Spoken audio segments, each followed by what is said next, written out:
Ya, muy bienvenidos entonces en este taller de autoformación de los evangélicos y protestantes por una nueva constitución. Tito, te agradecemos mucho tu presencia.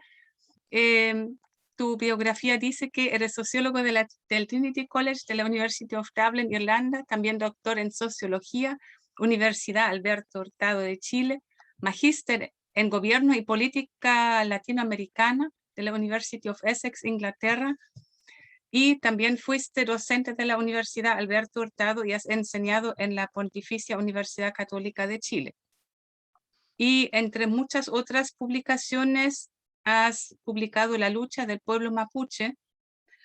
Y esto es lo que nos convoca esta tarde-noche aquí, porque nos gustaría que nos pudieses explicar un poquito qué pasa en el sur.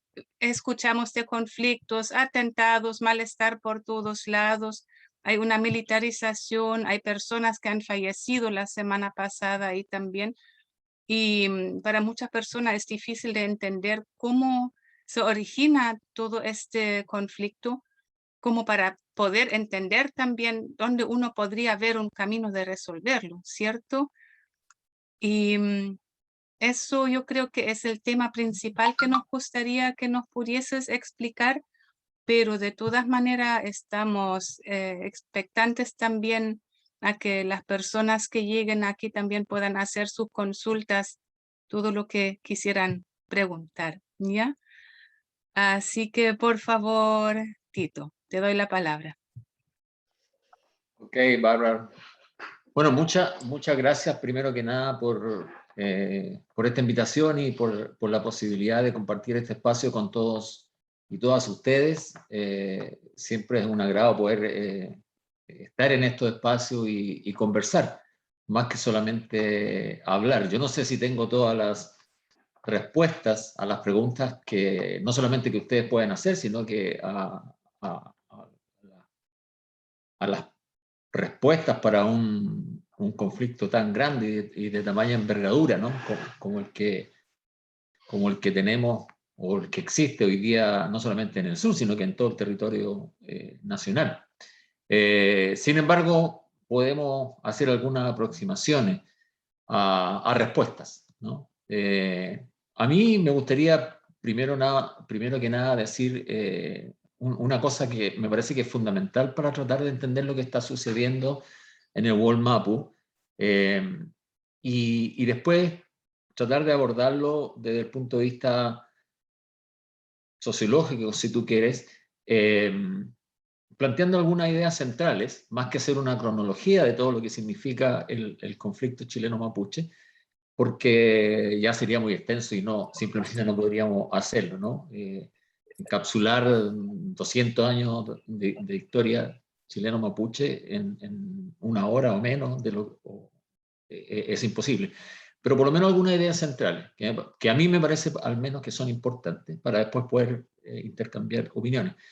Pero hay una cuestión fundamental. Primero que nada, que esto, y yo creo que ya ha quedado más o menos instalado en algunos sectores de la sociedad, de que esto no es un conflicto mapuche, ¿no? Decir conflicto mapuche es simplemente es una idea, es una forma de estigmatizar a un pueblo, a un movimiento en particular, que es el movimiento mapuche. Decir conflicto mapuche, decir ellos son los conflictivos, ellos son el problema, cuando en realidad el problema no son los mapuches, el problema son los chilenos, o más bien el Estado chileno que originó el problema. Entonces, decir esto es simplemente afirmar algo que históricamente, me parece, y eso es lo que quiero plantear después, históricamente el único responsable del conflicto actual es el Estado chileno, ¿no? Y para eso tenemos que remitirnos al siglo XIX, necesariamente. O sea, no podemos entender el conflicto actual si es que no viajamos en el tiempo hacia el siglo XIX para ver los orígenes del conflicto, ¿no? Los orígenes del problema, que insisto, no es un problema de los mapuches, porque el problema, no es el problema actual fue originado por el Estado chileno, la ocupación del Wallmapu, la militarización del Wallmapu, la usurpación de la tierra, de las tierras y del territorio mapuche, proviene o fue producto del Estado chileno, del ejército chileno y por intermedio, insisto, de la violencia, ¿no? Entonces, no es el problema mapuche, es el problema del Estado chileno que produjo el problema para los mapuches, ¿no? Lo cual es distinto, ¿no? Es una forma distinta de ver las cosas, pero no es una forma distinta de interpretar las cosas, sino que de ver las cosas como sucedieron, y hay muchos elementos para poder fundamentar lo que estoy planteando. Entonces, lo que yo quisiera plantear, si es que, tal como tú dices, Bárbara, tal como tú dices, hoy día estamos viendo una situación de violencia, de militarización, de todo este conflicto que vemos permanentemente, o que escuchamos o vemos en la prensa, en los periódicos, en las redes sociales. Si tú ves lo que sucedió en el siglo XIX, por ejemplo, con la ocupación, desde los años 50 en adelante, y hoy día, vas a ver que hay un continuum histórico de dominación. Y eso es lo que yo quiero plantear como una matriz de dominación que no ha cambiado desde ese entonces, desde la formación del Estado-Nación chileno hasta el día de hoy. Entonces hay un continuum histórico de dominación que está engarzado, creo yo, por dos negaciones: la negación originaria y la segunda negación. Entonces, que ya voy a explicar, ¿no? Entonces tú tienes un continuum histórico de dominación, donde el dominante o el dominador, digamos, es el Estado chileno, por cierto, y el dominado es el mapuche, ¿no? O el pueblo mapuche. Y tienes dos negaciones: la negación originaria, que se verifica en el siglo XIX, y la segunda negación en el siglo XX, y por supuesto también en el siglo XXI. Entonces, la negación originaria tiene varias aristas, tiene varias dimensiones que voy a explicar, y la segunda negación, digo, tiene que ver fundamentalmente, o se verifica fundamentalmente, se plasma fundamentalmente en la década del 70, con la implantación del modelo neoliberal, con la dictadura.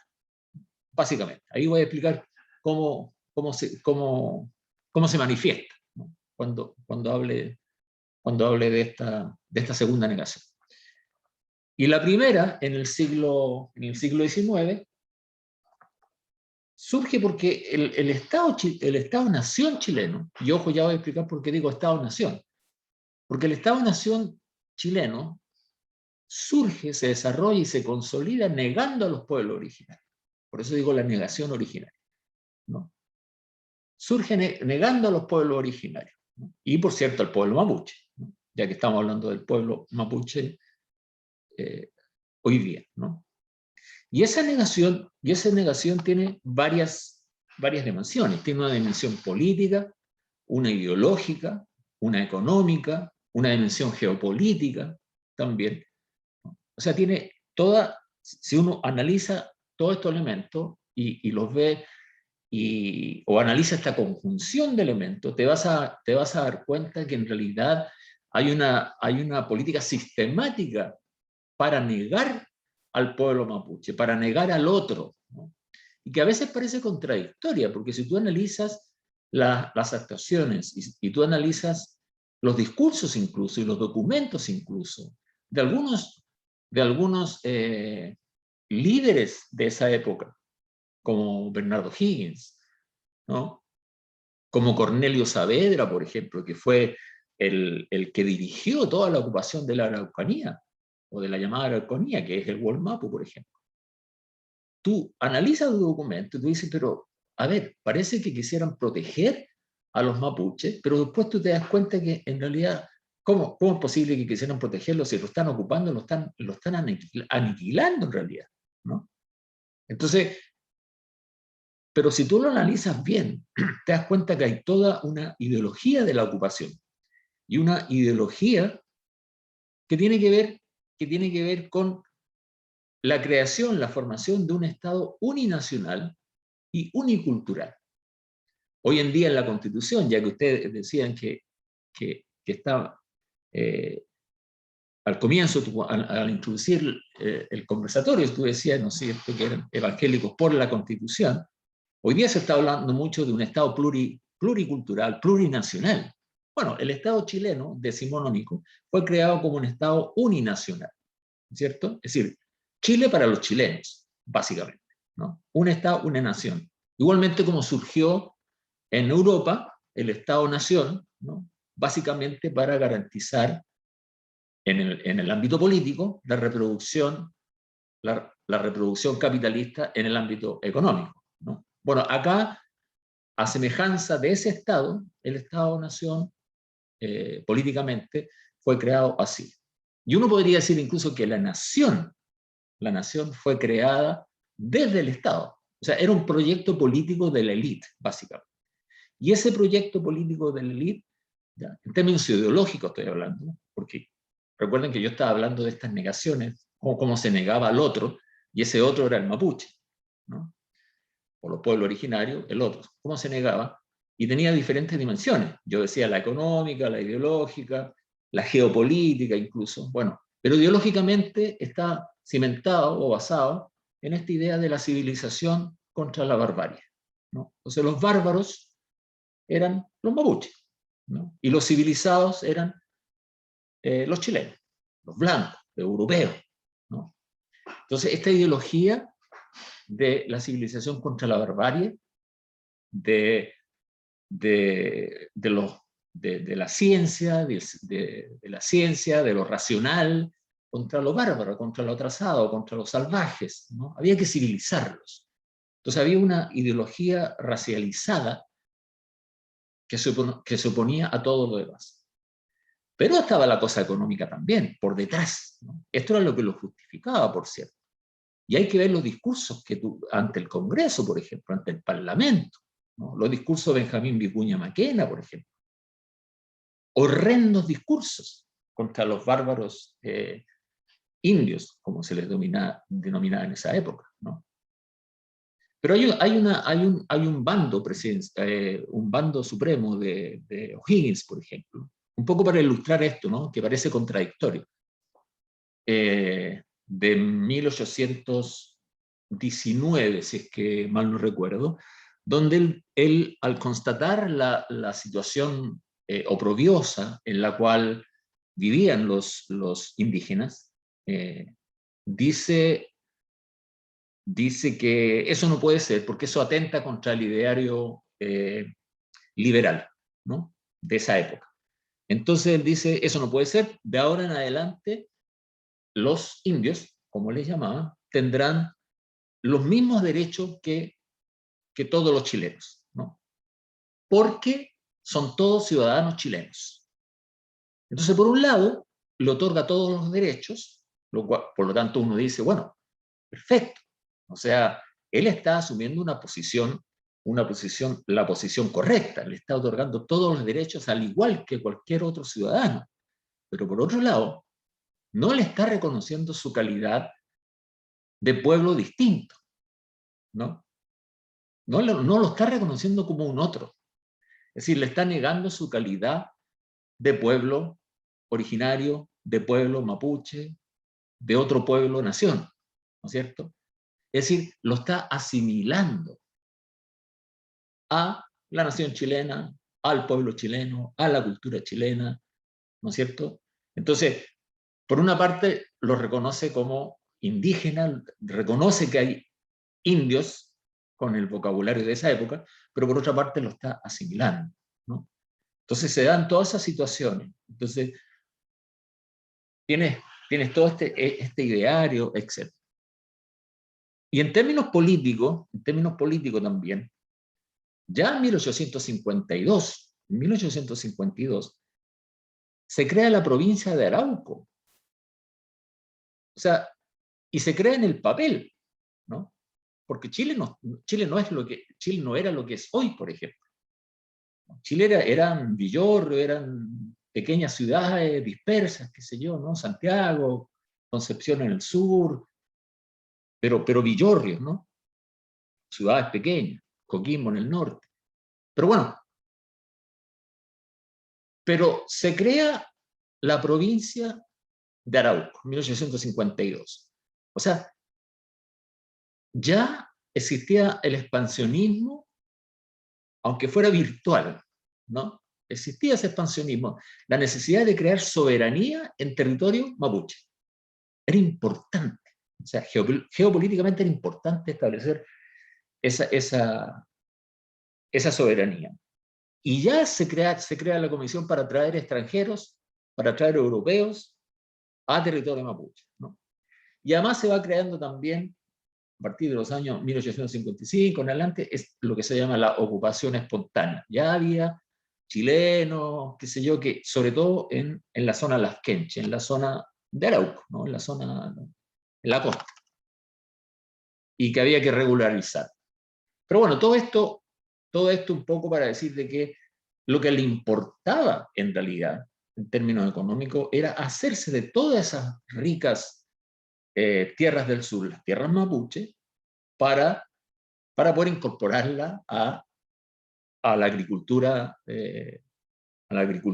para poder incorporarla a lo que era, y eventualmente la minería también, pero a la agricultura o a la economía o a la estructura productiva nacional también. Entonces tenían lo que era lo racial, lo ideológico por un lado, lo económico por el otro, tenían lo geopolítico también, porque no nos olvidemos, no nos olvidemos que por el otro lado estaba Argentina, ¿no?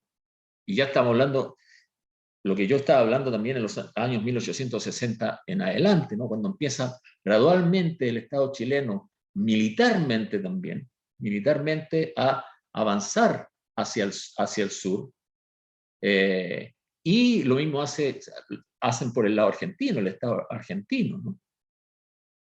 Entonces, como el Estado no estaba, el Estado chileno no había avanzado hacia el territorio mapuche, y el Estado argentino iba avanzando, y no había soberanía no había ocupación ni argentina ni chilena, cualquiera que pasara por acá, por el sur, cualquiera, si Argentina cruzaba la cordillera hacia territorio mapuche en el sur, que no era chileno, sino que era mapuche todavía, podía hacerse de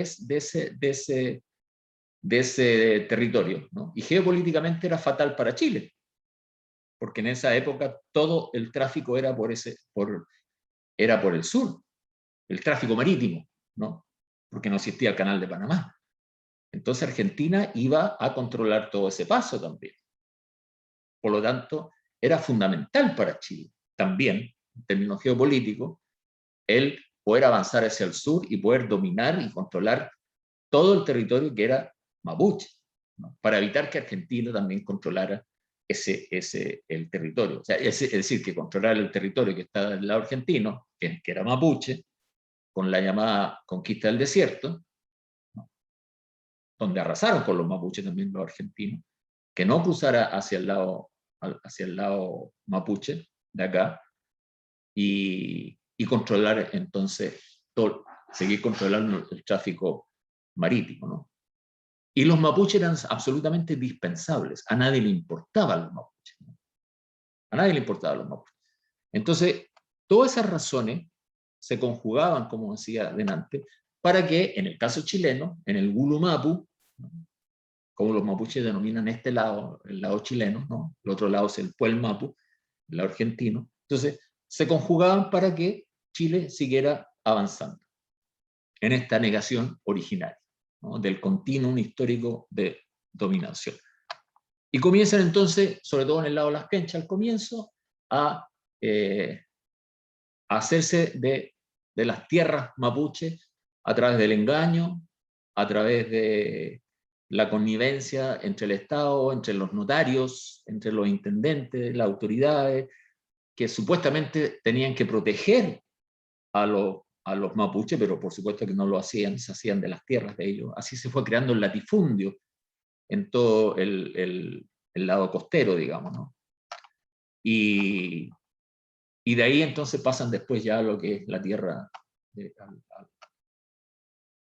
a la parte central, en Malleco, en fin, ¿no? Y ahí lo que más se utiliza son los remates de tierra, ¿no?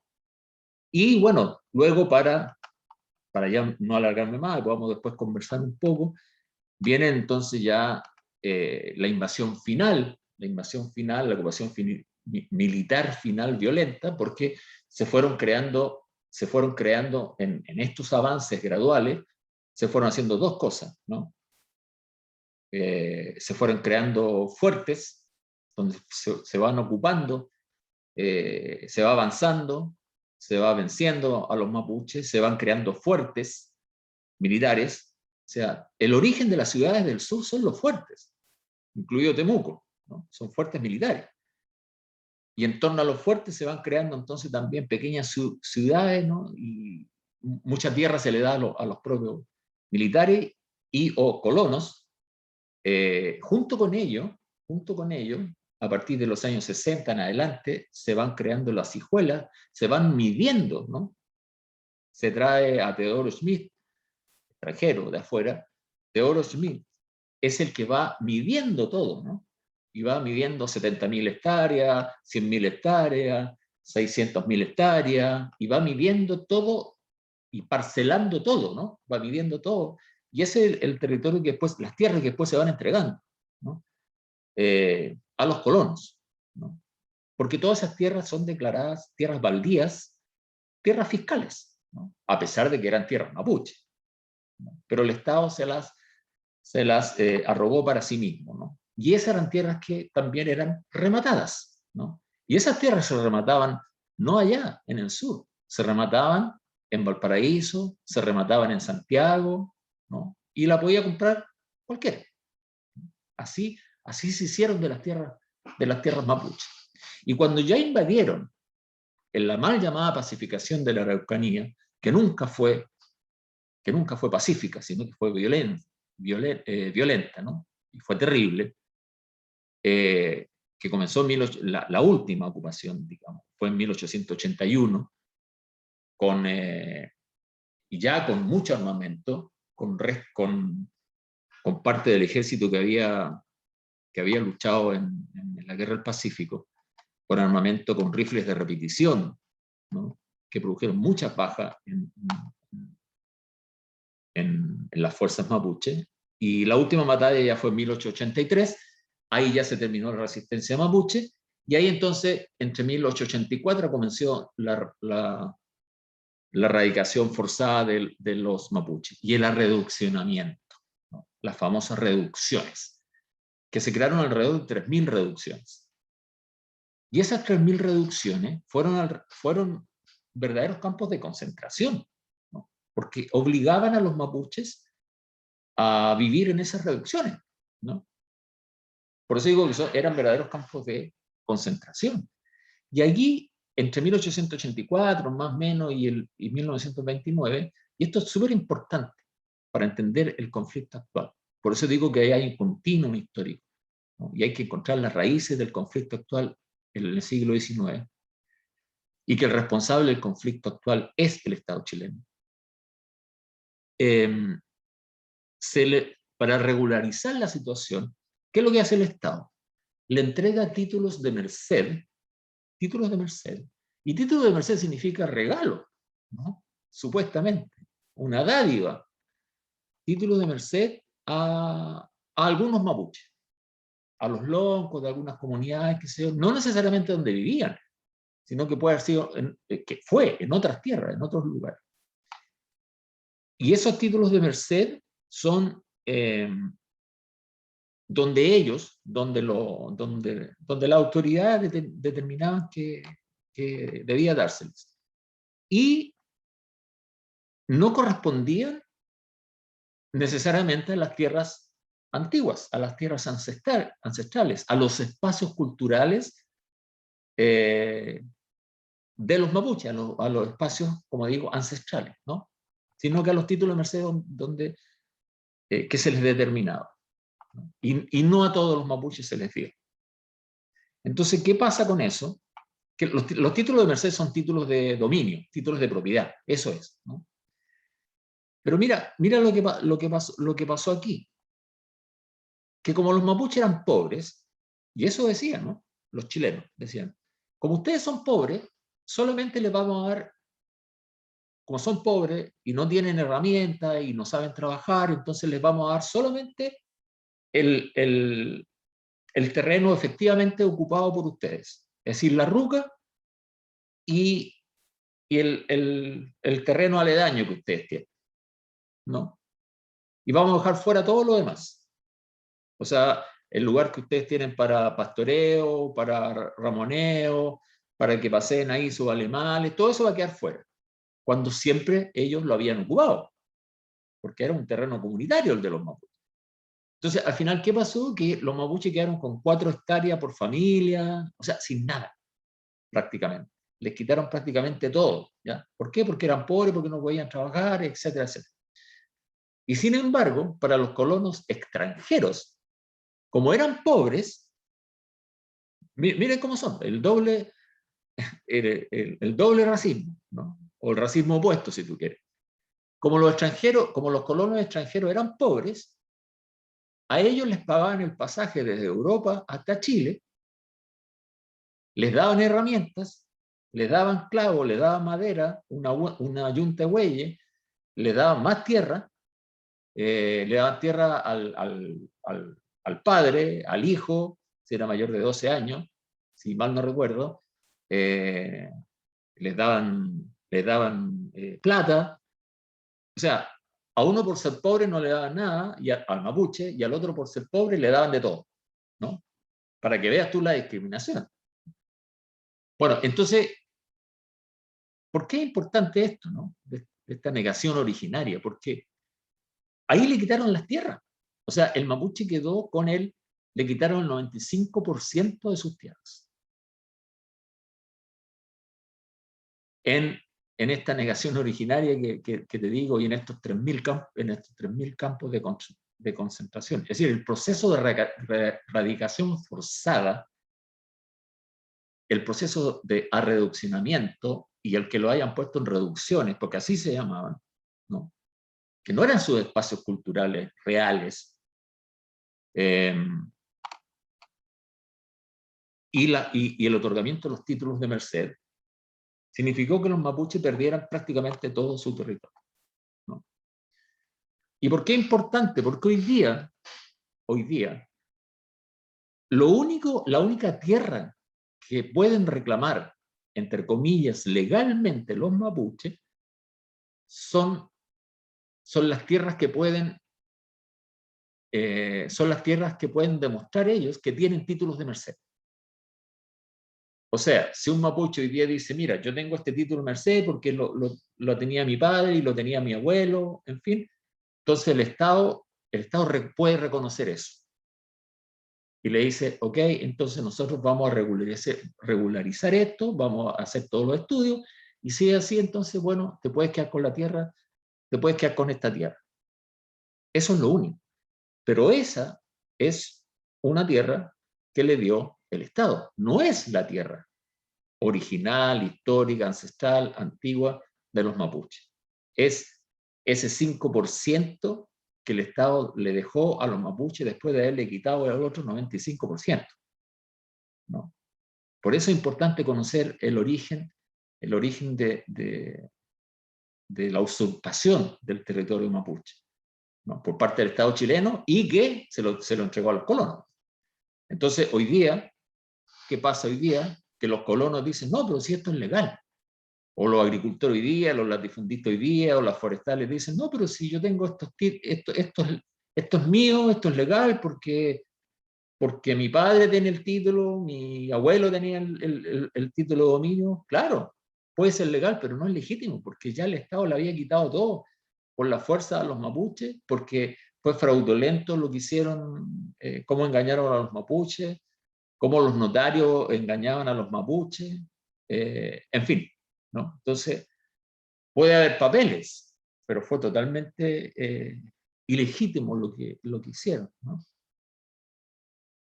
Entonces, esa es la situación en esta primera negación para dominar a los mapuches. Y la segunda negación, me parece a mí al menos, ¿no? de cómo seguimos negando al pueblo mapuche. Y entre medio, por supuesto, hay décadas, que no voy a entrar en eso para que podamos conversar. En la segunda negación, en los años 70, después del golpe militar, hay varios elementos que hay que tomar en cuenta ahí para ver cómo se continúa quitándole las tierras al pueblo mapuche, ¿no? Durante el gobierno de la Unidad Popular, se crea una comisión especial para restituirle tierras al pueblo mapuche. Durante la Unidad Popular se termina con el latifundio. Eso es importante conocer. Y además también, por primera vez, no por primera vez, pero se le entregan tierras al pueblo mapuche. ¿Okay? Alrededor de 150.000 hectáreas, algo así. A veces en su condición de campesino, a veces en su condición de mapuche, pero más o menos esa hectárea. Pero durante el golpe militar, después de se producen varias situaciones. Una de ellas es la represión. La represión contra los mapuches fue brutal, ¿no? Como lo fue en todo Chile. Pero allá se dio una situación particular, porque como hubo una reforma agraria durante el gobierno de Salvador Allende, por eso lo mencioné, hubo una venganza muy grande de parte de los latifundistas, de los agricultores a quienes le habían expropiado sus fondos. Entonces la represión fue por parte de los militares, los carabineros, pero también de los latifundistas, también de los civiles.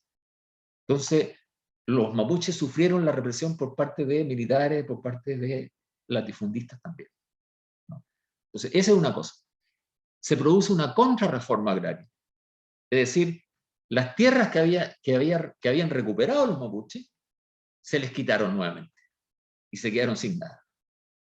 Y lo otro, se produce, por supuesto, lo que es el decreto 701 en 1974,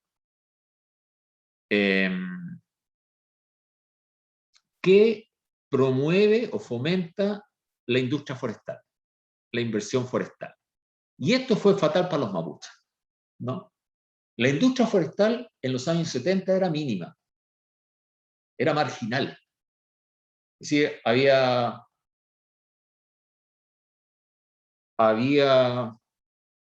plantaciones, había plantado en Chile más o menos 300.000 hectáreas, una cosa así. O sea, era mínimo. Y hoy día hay 2,5 millones de hectáreas plantadas, perdón. O sea, una diferencia inmensa, ¿no? Inmensa. Y es la tercera industria más importante de Chile. Y eso en territorio mapuche, ¿no? Entonces, si las forestales tienen esa cantidad de tierras, bueno, alguien perdió esas tierras. Y esos fueron los mapuches, obviamente, ¿no?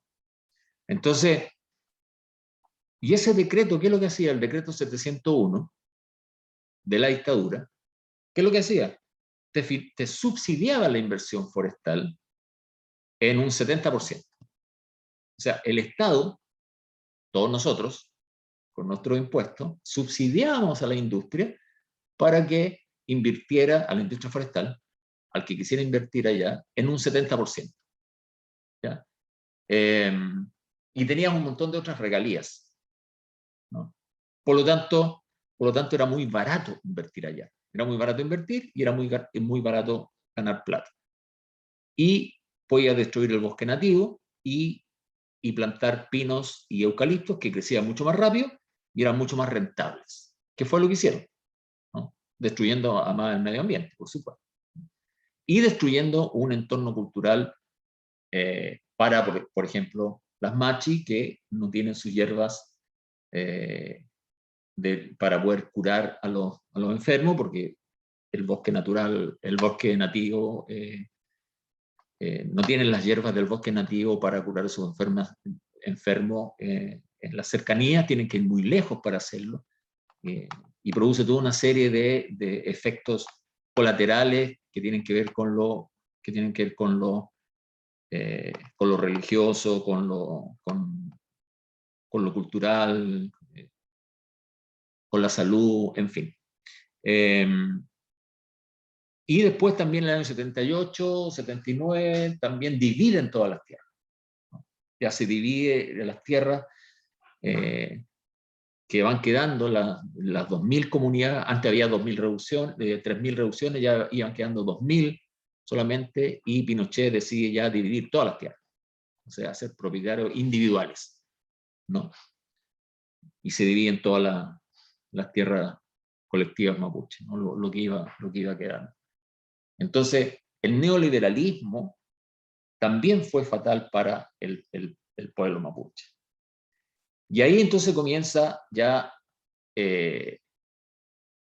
a gestarse un movimiento mapuche.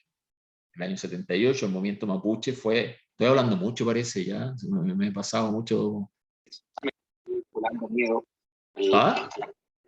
Sí, bueno, el miedo estamos claros que es un recurso emocional, ¿no? Miedo no es racional. ¿Cómo no escuchan?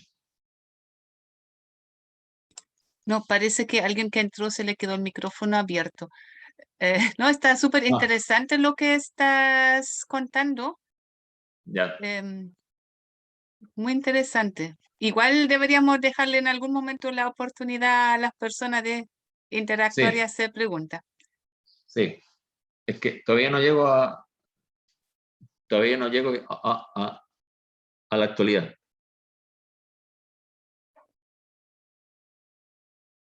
Bueno, que hagan las preguntas porque todavía no llego al día de hoy, entonces me estoy extendiendo mucho. Hagan preguntas entonces mejor. Quizá lo puedes resumir como el cierre resumido y de ahí vamos profundizando según las inquietudes de las personas. Sí, mira, tal vez decir lo siguiente que para mí es importante, que producto de todo esto que he dicho, la paradoja de todas estas negaciones, la paradoja de que en algún momento el pueblo mapuche y el movimiento mapuche dijo, bueno, aquí con la imposición del neoliberalismo, de la industria forestal, aquí no nos queda otra cosa que luchar por nuestras vidas, si no nos van a destruir culturalmente y para siempre, ¿no? Entonces ahí surge ya en los años 90, surge el movimiento mapuche autonomista, ¿no? Y esto es importante. O sea, el neoliberalismo también tiene su paradoja, ¿no? Porque el nuevo gobierno de la concertación promete una nueva ley indígena, promete ser distinto, otorgar más tierra, un reconocimiento constitucional, y eso no pasa. Hay una nueva ley indígena, sí, pero no los reconoce como pueblo, no hay un reconocimiento constitucional, se compromete a ratificar el convenio 169 de la Organización Internacional del Trabajo, que otorga más poder a los pueblos indígenas, no lo ratifica 20 años después, bajo el gobierno de Bachelet, 20 años después. Bueno, en fin, entonces en los años 90 comienza a gestarse esta idea de la autonomía, la libre determinación. Entonces hay un tránsito en Lumaco en 1997, un tránsito desde la demanda culturalista, desde la demanda economicista solamente por tierras, a la demanda política, que es la demanda por autonomía. Y esa demanda por autonomía se acompaña además, por primera vez, con la violencia política, cuando se queman 3 camiones de la forestal Bosques Arauco. Se recuperan, entonces, aquí termino, se queman 3 camiones de la forestal Bosques Arauco, en Lumaco, en 1997, que pertenecen al grupo económico de Angelini, de Anacleto Angelini, y además se recuperan 2 fundos, ¿no? Pichiloncoyán y Pililmapu. ¿Y cuál es la importancia de esto? Uno, que se ocupa la acción directa, la violencia política, por primera vez, ¿ya? Se queman los camiones. Y segundo, que se recuperan fondos, ¿ya? Y esto es importante, ¿por qué? No solamente se toma un fondo, No es que se tome un fondo y después te tomaba un día, 2 días, una semana, 2 semanas y después se van los mapuches. No, se recupera el fondo, se defiende el fondo, se controla el territorio y se recupera territorio histórico. Entonces, lo que están diciendo, y volvemos a los títulos de Merced, lo que están diciendo los mapuches, los comuneros mapuches, yo no quiero el título de Merced, no me interesa el título de Merced, no me interesa lo que me dé el Estado, ¿no? Estoy recuperando mi territorio, mis tierras antiguas, mi territorio ancestral, lo que a mí se me quitó, no lo que el Estado me quiera dar. Esa es la importancia que tiene, ¿no? Por eso el movimiento mapuche autonomista hoy día está luchando por eso. Por las tierras, por el territorio antiguo, no por los títulos de Merced, no por ese papel que les dio el Estado. Esa es la gran diferencia. Entonces hoy día tú tienes dos formas de ver las cosas, ¿no?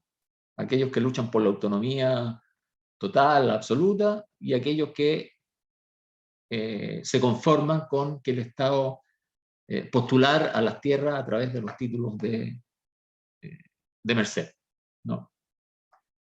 Entonces, por eso hoy día tiene este conflicto donde hay algunos grupos que luchan a través del sabotaje a la propiedad, por ejemplo, y el Estado entonces militariza el Walmapu y se confrontan a través de la violencia, pero es un grupo minoritario, porque el movimiento mapuche es tremendamente heterogéneo, ¿no? Bueno, yo lo dejo hasta ahí y ahora Parece que eso justo apunta a una pregunta que vi recién. Bueno, hay varias preguntas acá. La primera que hace Karina es cuáles serían las medidas reparatorias que el Estado debería realizar a los pueblos indígenas, no solo el pueblo mapuche, indígena en general, y cree que es posible en la nueva constitución un Estado plurinacional. Después Joel pregunta si existe verdaderamente un movimiento indigenista en Chile conformado con todos los pueblos originarios. Creo que eso lo estuviste recién tocando un poquito el tema. Y después de nuevo se habla de la Constitución. Dice Fabián, de consagrarse en la nueva Constitución un Estado plurinacional, ¿cuáles serían las implicaciones prácticas? Porque los casos de Bolivia y Ecuador en sus constituciones alteraron significativamente la situación para las poblaciones indígenas. O sea, ¿cuál es el análisis que hace ahí? Esas son las preguntas que tenemos hasta ahora. No sé si alguien más también quería plantear sus preguntas o nos centramos en estas 4 por ahora. Veamos ya, esas. bien difíciles las preguntas. Sí, los temas son difíciles, además. El tema Los es temas son tremendamente difíciles. complejo. Ya, ¿cuáles serían las medidas reparatorias del Estado para con los pueblos indígenas? Esa fue la primera, ¿no? Sí, así es. Ahí están en el chat las preguntas. Ah, ya, ok. Espera que no funciona mi mouse para ver el... Ya, bueno, pero era eso. ¿Cuáles serían las medidas reparatorias que el Estado debería realizar a los pueblos indígenas, no solo al pueblo mapuche? Después hay 2 que se refieren a la Constitución y hay una que se refiere al movimiento. Sí, ahí las veo, que no Súper, funcionaba bien. Sí, sí. ya. Ya, mira, yo creo que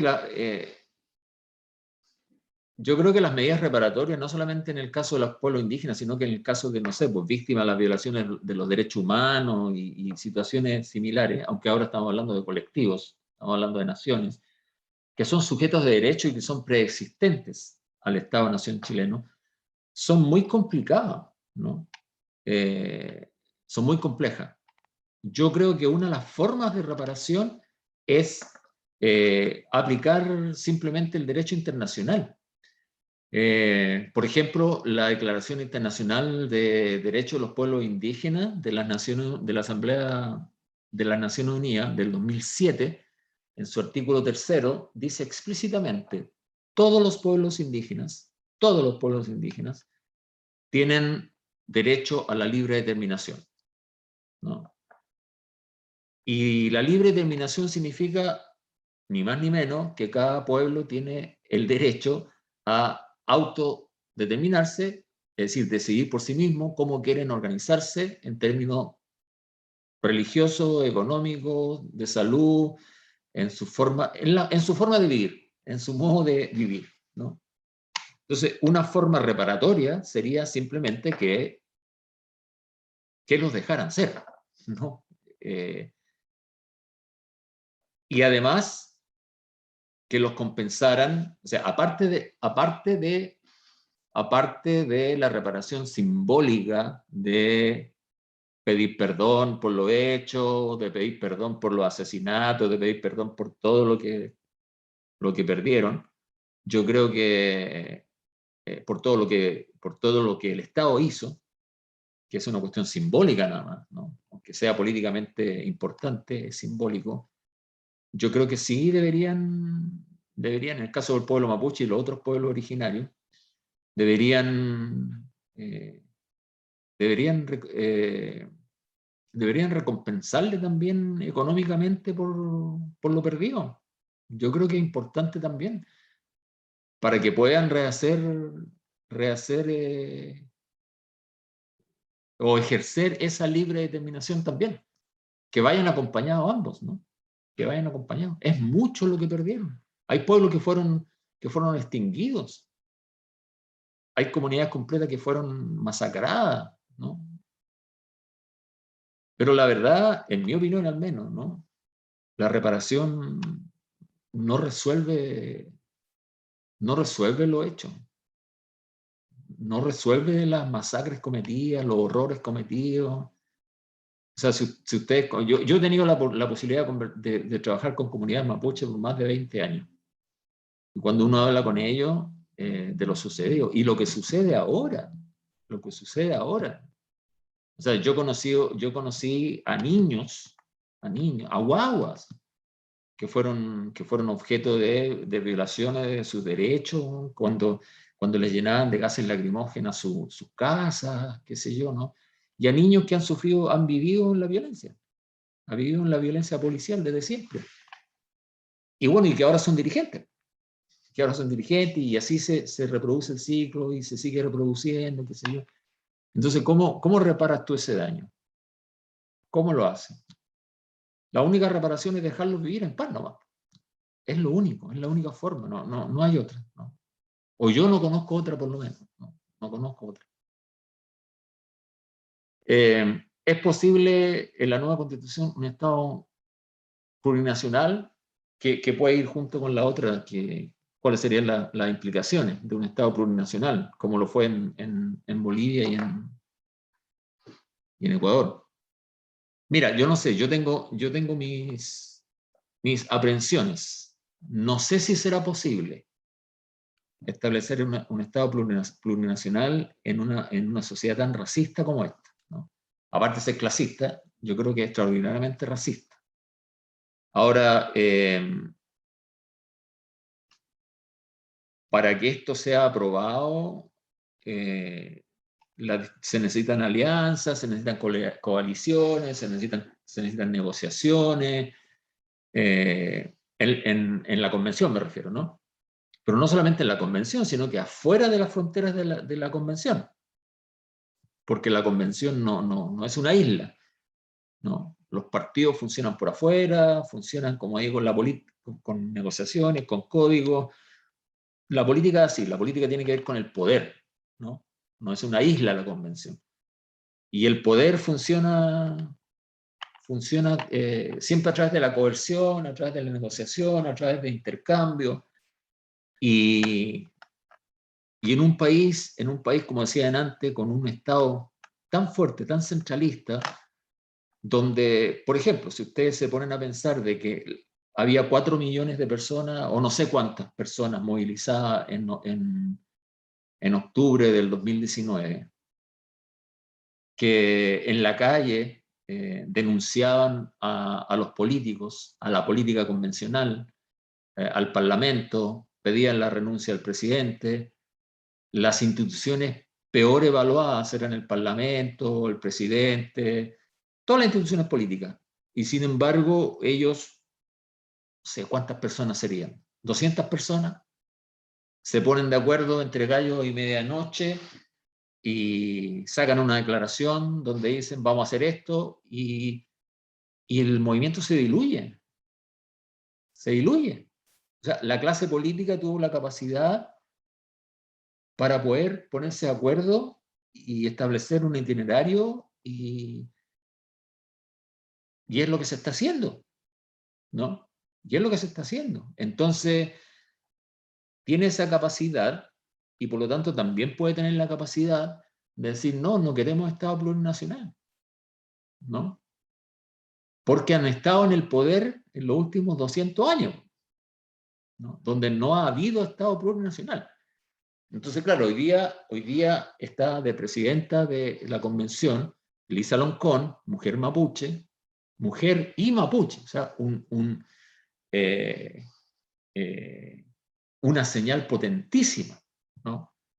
Política y simbólicamente extraordinariamente importante, ¿no? Pero de ahí a que eso se transforme en un Estado plurinacional, no sé no sé si sea posible, no sé, o sea, todo puede suceder, no tengo idea. Yo digo ojalá, no sé, porque la implicancia, para contestar y vincularla con la otra pregunta, porque las implicancias son muy grandes. Porque ¿qué es lo que es un Estado plurinacional?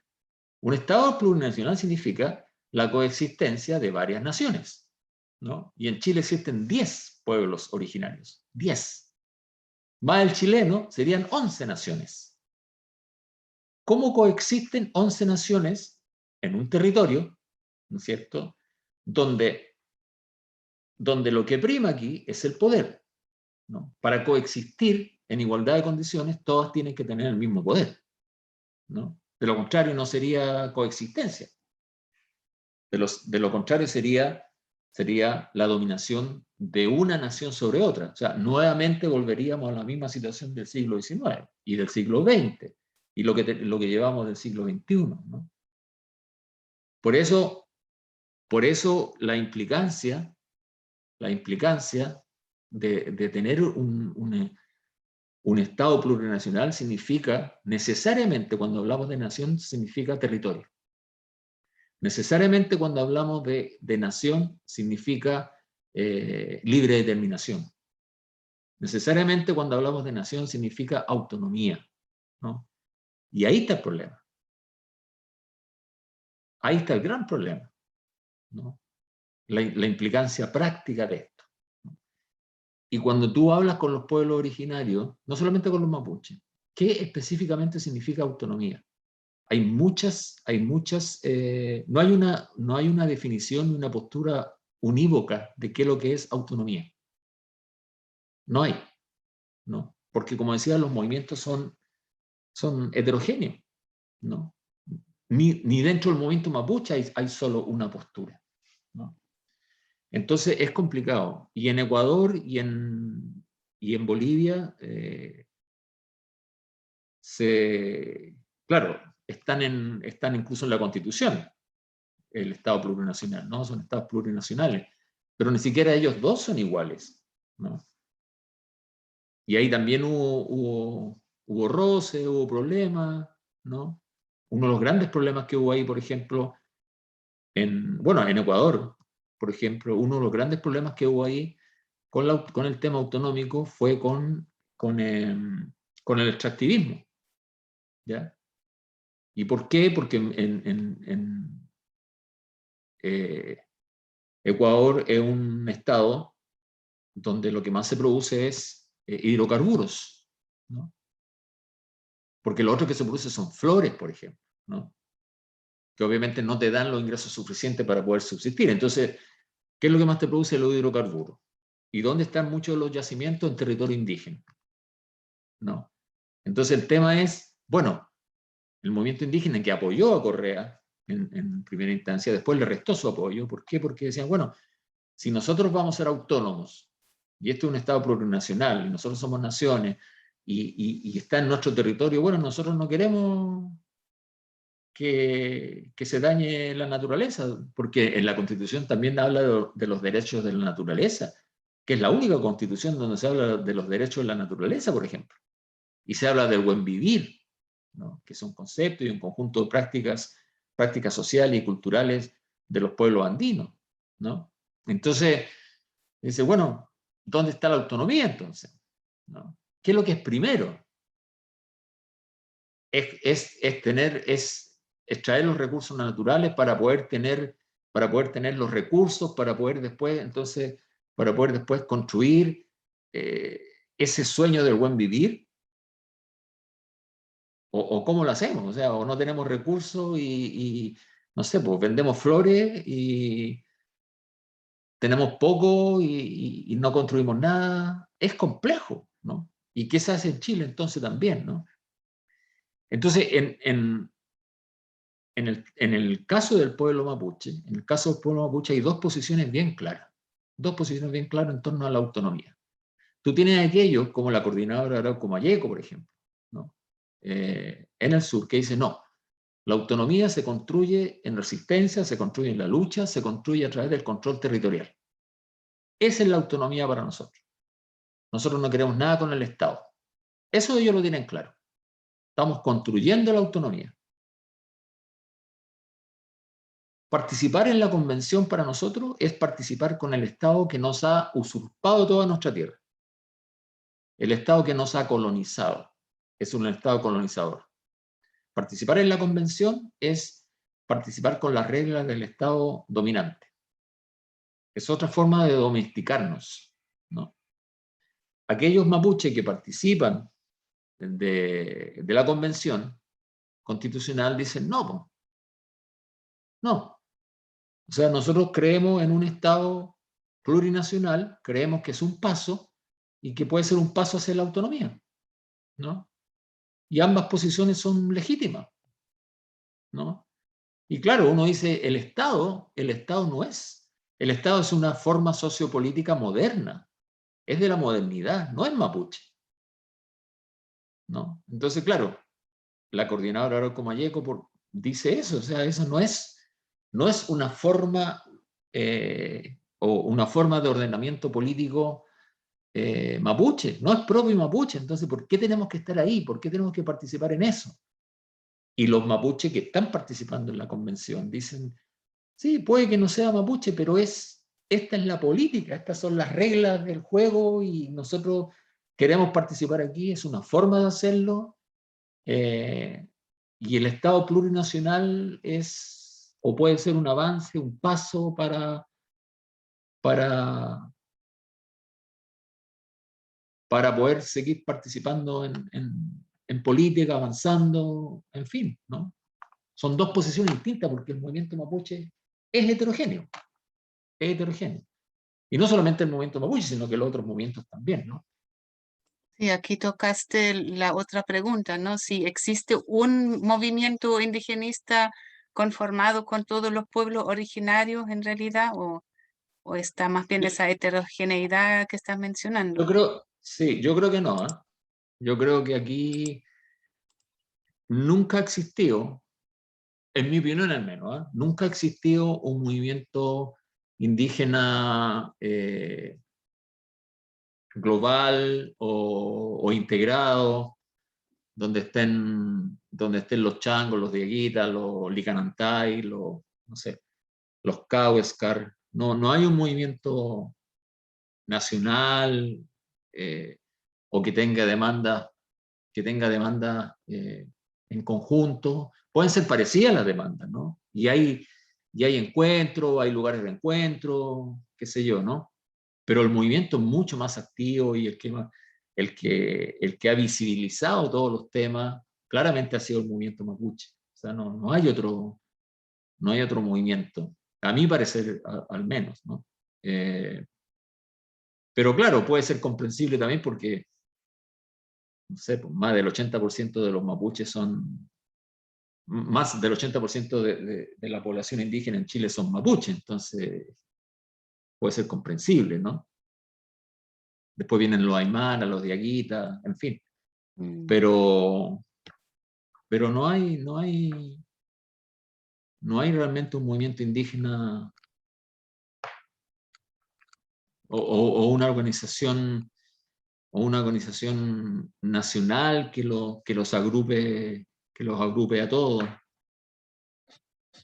que sea movilizadora, digamos, ¿no? Que sea movilizadora, más allá, como digo, que se encuentren en algunos espacios, que conversen, No, que no lo se hacen. sienten, al parecer, tan identificados unos con otros.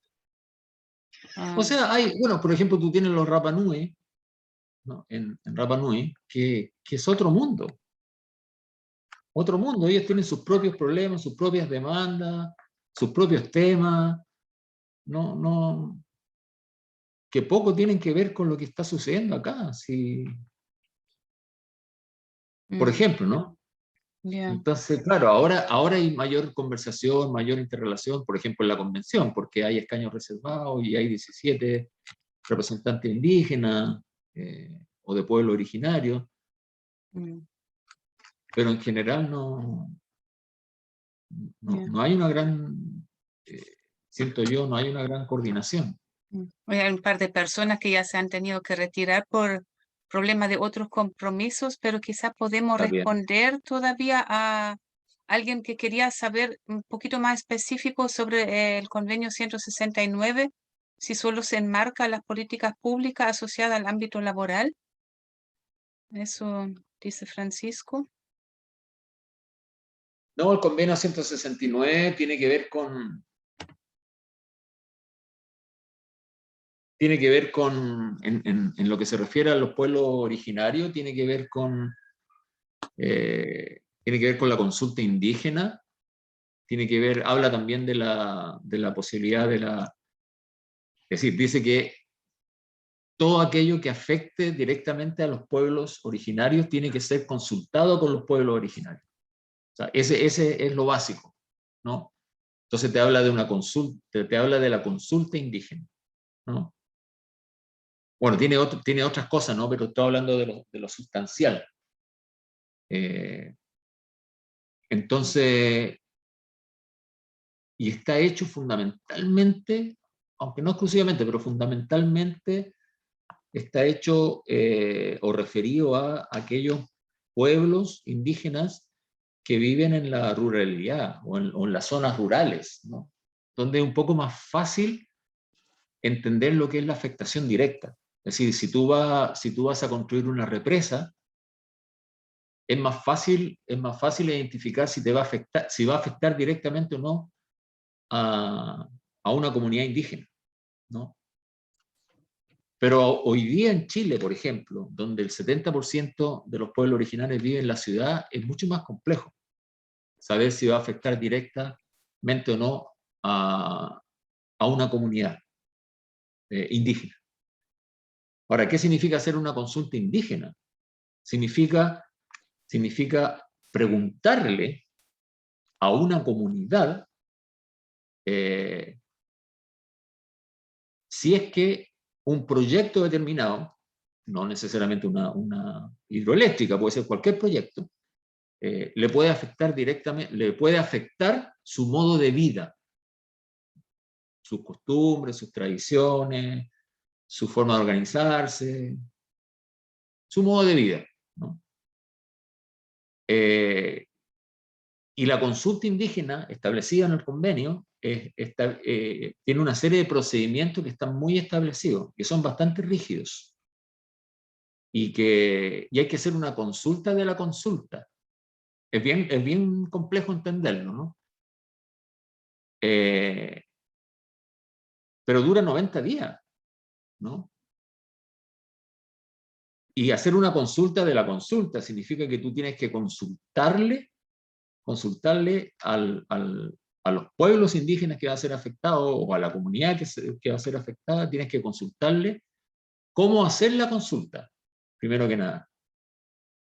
O sea, tú tienes que decirle, el Estado en este caso, tiene que preguntarle a la comunidad cómo hacer la consulta. ¿Qué metodología usar para hacer la consulta? Porque normalmente, ¿qué es lo que hace el Estado?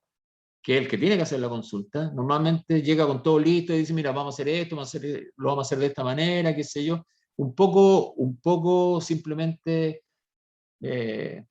hacer como que hace algo, ¿no? Pero en realidad sin necesariamente tomar en cuenta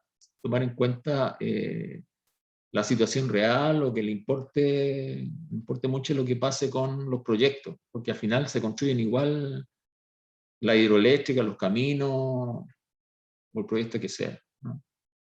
Pero un procedimiento que debería consultársele donde sea que haya un proyecto que vaya a afectar el modo de vida de los pueblos originarios, tiene que hacerse una consulta a los pueblos originarios, ¿no? Y hay procedimientos para hacerlo que deben durar por lo menos 90 días. Por lo menos 90 días, ¿no? Y ese convenio en una nueva constitución, me imagino que se mantendría igual. Bueno, en la convención ahora se está discutiendo justamente eso. Se va a discutir si cómo ese convenio tiene 20 años, o más de 20 años, es del 89. Entonces, lo que se está discutiendo es qué va a pasar con eso. Lo que se está tratando de hacer ahora es que cómo adaptarlo, cómo modificarlo, y ver si es que lo que mencioné antes, si la declaración de los pueblos de la Nación Unida, de los pueblos indígenas, donde se dice que todos los pueblos indígenas tienen derecho a la libre determinación, que es mucho más avanzado que el convenio 169, puede utilizarse ese tipo de definiciones o conceptos más que el otro, ¿no? Porque las consultas, mira cómo es, ¿no? Las consultas, tú puedes hacer todo ese procedimiento, ¿no? Y en definitiva tú tienes que dialogar con el Estado. O sea, tú haces todo el procedimiento. Las comunidades deliberan, ¿no? Deliberan. Y llegan al final en la última etapa, llegan a una conclusión y dicen, mira, esta hidroeléctrica que ustedes esta represa que ustedes van a instalar en este territorio, que es mi territorio, me va a afectar, ¿no? Me va a afectar a mí, me va a afectar por tales razones, ¿no? Y me va a afectar en este aspecto, en tres aspectos.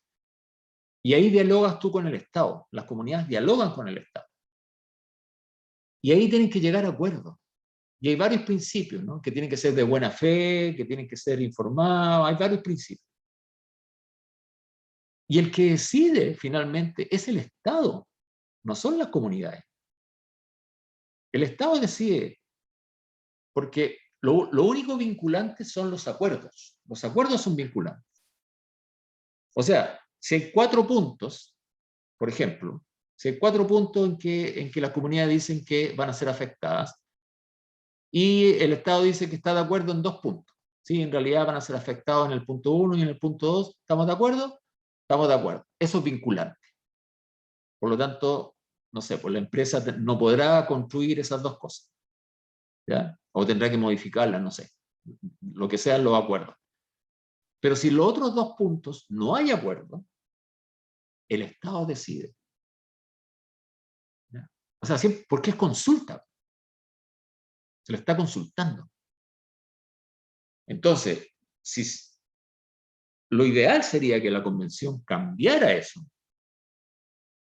Y si prevalece lo otro, que es que todos los pueblos tengan derecho a la libre determinación, entonces ya eso sería otra cosa. Sería muy distinto. Sería muy distinto, O sea, ¿no? se podría mejorar para Claro, absolutamente. en el Absolutamente. sentido de la determinación autónoma, ¿cierto?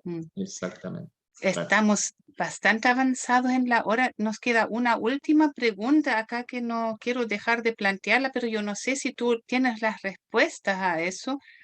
Dice ¿Cuál aquí, es? al final, ¿qué opina de la CAM? ¿Realmente hay infiltrados? Como se ve, por ejemplo, en la Operación Huracán o algo así, o la lucha armada está justificada, dice. Y después hay otra pregunta que no sé tampoco si tiene una respuesta a eso. ¿Cómo es posible que la academia tenga a Sergio Villalobos? ¿Cómo pueden obtener doctorados esos personajes? No sé. No sé cómo. ¿Qué opina de acá? ¿Realmente hay infiltrado? A ver,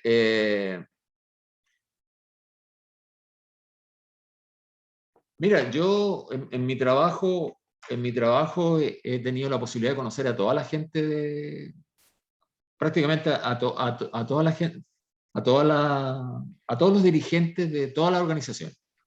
O no sé si de todas, pero de muchas organizaciones desde los años 90 en adelante, incluido por cierto a los de la CAM y a Héctor Yaitul también, ¿no? Y yo tengo la mejor opinión de la mayoría de ellos, digamos, ¿no? Yo creo que son consecuentes, yo creo que son honestos, yo creo que todos ellos luchan por los ideales en los cuales creen.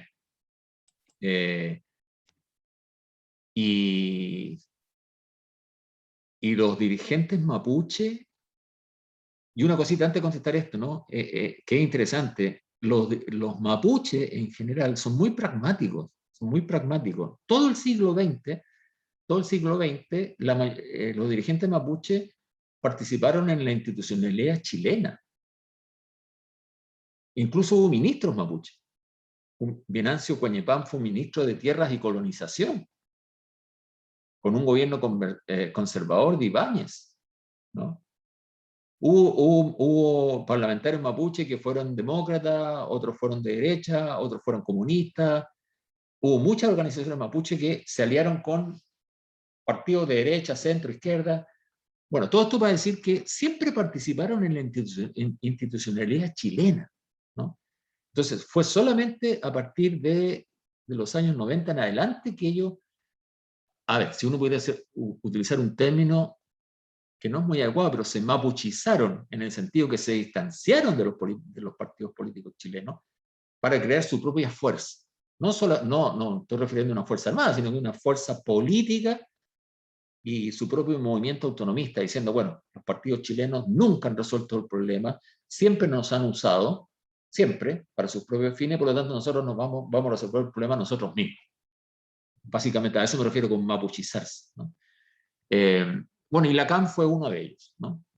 Desde el año 98, 99 en adelante. Y la CAM siempre ha planteado que lo más importante para ellos no es la violencia ni la lucha armada, sino que el tema político, pero ellos sí sienten que tienen el derecho a la autodefensa, a la resistencia y a sabotear la propiedad de las forestales, que lo suyo no es necesariamente la lucha armada, sino que la autodefensa y el sabotaje a las forestales, que son sus principales enemigos en el territorio mapuche. No es la vida, no atentan contra la vida de otras personas. De hecho, cuando murió la pareja Lusingen Macay, ellos condenaron ese atentado, por ejemplo, ¿no? No tenían nada que ver con ello. Ahora, si se justifica o no se justifica, mira, en esto de la violencia, esta es mi opinión, ¿no? En esto de la violencia, yo no creo que la violencia pueda ser condenada o condonada, ¿no? Justificada o no justificada. Yo creo que depende mucho de las condiciones. Si tú estás en las comunidades y te están atacando permanentemente y te están golpeando a los niños, los están torturando y te están disparando, no sé, habría que ponerse en la posición de ellos, digamos, de cómo te defiende, ¿no? ¿Cómo te defiende? Por eso te digo que es difícil poder decir si lo justifica o no lo justifico. O sea, a mí me gustaría que no hubiese violencia, pero si militarizan la zona, o si veo que han asesinado a tantos mapuches han hecho montaje, no le ha pasado nada a la gente que ha asesinado a los mapuches, acaban de condenar a 3 años con pena remitida después de, ¿cuánto? 2003, estamos a después de 20 años, han condenado a Marcos Treuer, que asesinó a Alex Lemun en el 2001, 2002, lo asesinó de un balazo en la cabeza cuando Alex tenía 17 años, y él, entonces él era capitán, creo, Marcos Treuer, y ahora, bueno, ahora está retirado y es coronel, o sea, siguió ascendiendo en Carabineros, siguió haciendo su carrera como si nada, y ahora está libre, ¿no? O sea, la vida de los mapuches no vale nada, así de simple, no vale nada. Entonces, ante eso, yo no sé qué, no sé qué otra posibilidad tendrían ellos, ¿no sé? Pero aún así son un grupo minoritario de mapuche que están en esa posición, ¿no? Yo creo que es muy marginal. La inmensa mayoría de los mapuches no está en esa posición. Ahora lo de Sergio Villalobos, no sé, Sergio Villalobos ya es una persona que yo creo que, o sea, si es que hay que leer a Villalobos, hay que leerlo simplemente para criticarlo nomás, porque las cosas que dice ya son surrealistas. O sea, realmente es una persona que realmente no tiene ningún sentido lo que dice. O sea, la última vez que lo leí, creo que lo usé en mi último libro, artículo, no me acuerdo, cuando decía que si uno camina por el sur, lo único que ve a los mapuches tirados en el suelo borrachos, ¿no? O sea, yo jamás he visto eso. Y es el mismo discurso que tú ves en los documentos, en los relatos del siglo XIX. O sea, es absurdo, ¿no? No tiene ningún sentido. Y él es Premio Nacional de Historia, ¿no? Entonces, por eso digo, si alguien lo va a leer es solamente para, no sé si para reírse un rato, no sé si, o para llorar, no sé quién. Hoy, muchísimas gracias. No dejaste ninguna pregunta sin contestar. Yo creo que entre las personas aquí que escucharon les quedó alguna duda o algo que les gustaría preguntar ahora mismo. Si no, Ahora o nunca. Andrés está aplaudiendo. Ya, gracias, Andrés. Sí, yo creo. Andrés Carrao. Te damos un gran aplauso, te agradecemos tu tiempo, la paciencia de explicar tantas cosas, que es un temazo, pero creo que quizá nos ha quedado un poquito más claro con todas tus explicaciones y quizá lo vamos a escuchar otra vez, todo lo que dijiste, y Sí. ver bien, porque las soluciones no se ven fáciles, son muchos años de historia, muchos años de cosas que han ido mal. Entonces, de ir arreglando, yo creo que más que nada se necesita también mucha buena voluntad por todos lados y quizá por parte del Estado chileno, mucho más buena voluntad porque son los que han estado más abusivos con el pueblo mapuche, no reconocer ahí y ver cómo se pueden ir haciendo las cosas mejor. Ahora, de que nadie le gusta ceder es un tema, pero de alguna manera hay que buscar algo que se acerque un poquito más a la justicia, me imagino. Bárbara, una cosa, solamente para terminar, es que, bueno, aparte de agradecerles por haberme invitado y por haber permanecido aquí, yo no creo que el conflicto chileno-mapuche tenga solución, porque la solución es política. Y aquí todos los esfuerzos se han hecho, los pocos esfuerzos que se han hecho han sido siempre económicos, es decir, tratar de convertir a los mapuches en emprendedores, que es la lógica neoliberal, con algunos proyectos, algunas platas por aquí y por allá que no sirven, o policiales o militares, es decir, mayores mayores transporte, más helicópteros, más drones, más policía, más inteligencia, etc. Y eso no sirve, porque lo único que engendra es más violencia, ¿no? Más represión, más violencia, no sirve. Entonces la única forma es, como tú dices, más justicia, y la única posibilidad es que todos, es que el gobierno, el Estado, o el gobierno que venga, se puedan sentar de igual a igual. Y la única forma de sentarse de igual a igual es que se sienten con todas las partes involucradas. Y eso incluye el tema de la autonomía. Si tú no incluyes el tema de la autonomía, no se van a sentar contigo a la mesa. No. O sea, eso es imposible. Ya no es posible sentarse para hablar solamente sobre música, sobre cultura, sobre arte, No, eso ya no sirve. A esta altura ya no sirve.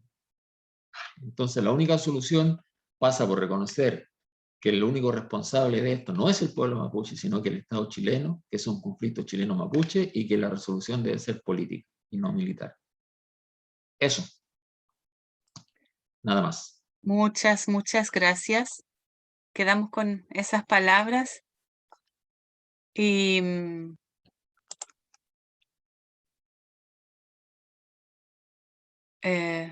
claro, ahí dice Joel también, se trata de una relación entre dos naciones, la nación mapuche y el Estado de Chile, y por eso hay que poner atención a la lógica histórica de los parlamentos. Bueno, como era antes del 1880, ¿no? El pueblo mapuche ahí tenía sus diálogos en los parlamentos, que fue una lógica que fue destruido a través de la ocupación de la Araucanía a fines del siglo XIX.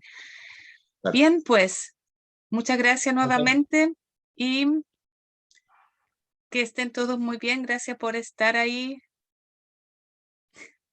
y nos vemos quizás en alguna otra oportunidad. ¿Ya? Muy buenas noches, que Gracias. estés muy Chao. bien. Chao. Chao. Chao. Chao a todos. Chao. Gracias.